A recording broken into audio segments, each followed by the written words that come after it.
नमस्कार। आपण बिजनेस करिया को चाहूँगी आउ आपण पाखरे पैसा नहीं तेबे आपण चिंता करूँ ना। आपण स्वप्न निश्चित साकार हम। सरकार एमती एक स्कीम अच्छी जो स्कीम द्वारा आपण सहजरे 50,000 टंकार 50 लाख पर्यंत आप लोन नहीं पारे आउ आपण स्वप्न को आपण साकार करें। तो यही वीडियो आम निश्चित जानिया जे सरकार एमती कौ स्कीम अच्छी जो स्कीम द्वारा आपण अति सहजरे बिना प्रोसेसिंग फी रे बिना कागजपत्र रे इवन आपणकर जदि सिविल स्कोर भी कम अच्छे ताले आपण लोन पाइपर यही सरकार स्कीम द्वारा। तेणु आसतु जानिया तो ये जो स्कीम अच्छी स्कीम रे आमे केमिति आउ कौ स्कीम रो केते टका आमे पाइपर। देखो मुझे आपको कह जाऊँगी मुद्रा लोन योजना। तो मुद्रा लोन योजना को 4 भाग में विभक्त कराई। तो कौ स्कीम रो आमे केते टका नवा आसतु आमे जानिया। यदि वीडियो को प्रथम थर देखुं निश्चित शेष पर्यंत देखूँ जहाँद्वारा कि आप सरकार को जो ये स्कीम को भल भाव जापर।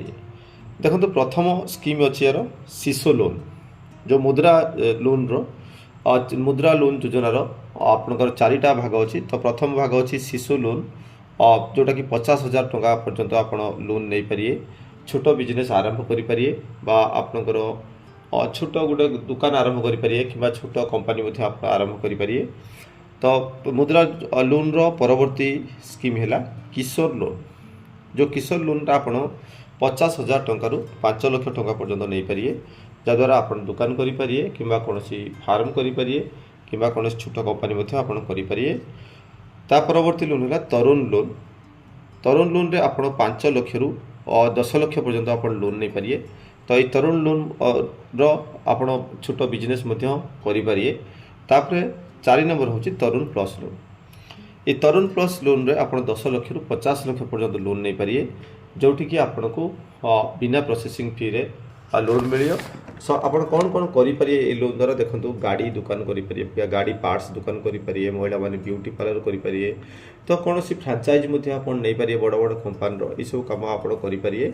आउ सबुठ सहज उपाय आप जो मुद्रा लोन जरिया नहीं कि आप बिजनेस करें। जदि आप चाहूँ जे मुद्रा लोन रे जो शिशु लोन कहतु किशोर लोन कहतु तरुण लोन कहतु बा तरुण प्लस लोन कहतु ए लोन को आप किपरि अप्लाई करिए किपरि आप सरकार द्वारा लाभ पाइए आ कौन कौन डॉक्यूमेंट आवश्यकता अच्छी बा यार अप्लाई करियार प्रोसेस जदि जानिया चाहते तो वीडियो तले निश्चित कमेंट दिंतु। तो यार जो लोन मुद्रा योजना जो लोन सेक्शन अच्छी आपन को किपरि से जाके अप्लाई करिए बा को डॉक्यूमेंट देवे निश्चित आपन को मु स्टेप बाय स्टेप वीडियो द्वारा निश्चित जनईदेवी। तो ये थिला आपनकर बिजनेस करने अति सहज उपाय आप लोन नहीं पारे सरकार ठारू। ये जो योजना गुड़ी तरुण शिशु लोन तरुण लोन किशोर लोन तरुण प्लस लोन एक बहुत कम लोग जानी था। तो ये लोन को आप नहीं आप छोट बड़ बिजनेस स्टार्ट करेंगे जदि आप सक्सेस होते तार बड़ लोन आप नहीं पारे।